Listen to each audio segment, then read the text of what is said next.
Hello friends, இனிய விநாயகர் சதுர்த்தி நல்வாழ்த்துக்கள்.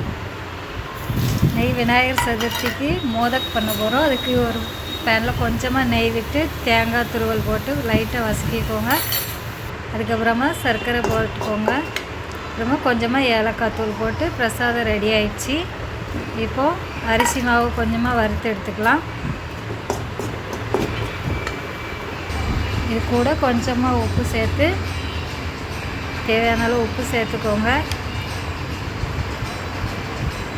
இது கூட கொஞ்சம் கொதிக்கிற தண்ணியை ஊற்றி கொஞ்சம் கொஞ்சமாக சேர்த்து மிக்ஸ் பண்ணி எடுத்துக்கலாம். இப்போது கொழுக்கட்டை மோதக் பண்ணக்கூடிய அச்சு எடுத்துருக்கோம். அதில் லைட்டாக ஆயில் அப்ளை பண்ணிக்கலாம்.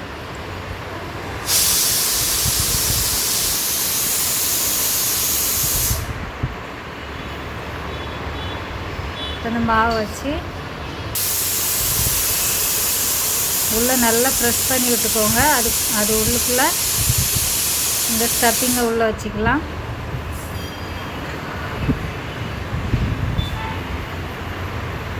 பாருங்க, அழகான மோதக் ரெடி ஆயிடுச்சு.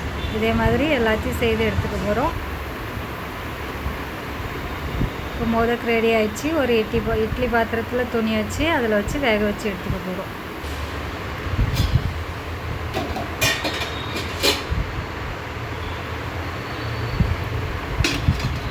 ஒரு 10-15 மினிட்ஸ் வந்தால் போதும். மோதக் ரெடி ஆயிடும். விநாயகருக்கு பிடித்த மோதக் ரெடி. இப்போது உப்பு கொழுக்கட்டை பண்ண போகிறோம். உருண்டை கொழுக்கட்டை. அதுக்கு மாவு வறுத்து எடுத்துருக்கோம். இப்போ இதுக்கு தேவையான அளவு உப்பு சேர்த்துக்கலாம். இப்போ இதுலேயும் நல்லா சூடாக கொதித்த தண்ணி விட்டு கொஞ்சம் கொஞ்சமாக சேர்த்து மிக்ஸ் பண்ணி எடுத்துக்கலாம்.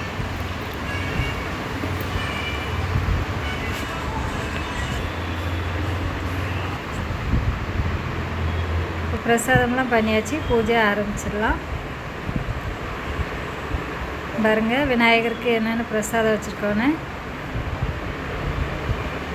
இதுதான் எங்கள் வீட்டோட சிம்பிளான விநாயகர் சதுர்த்தி.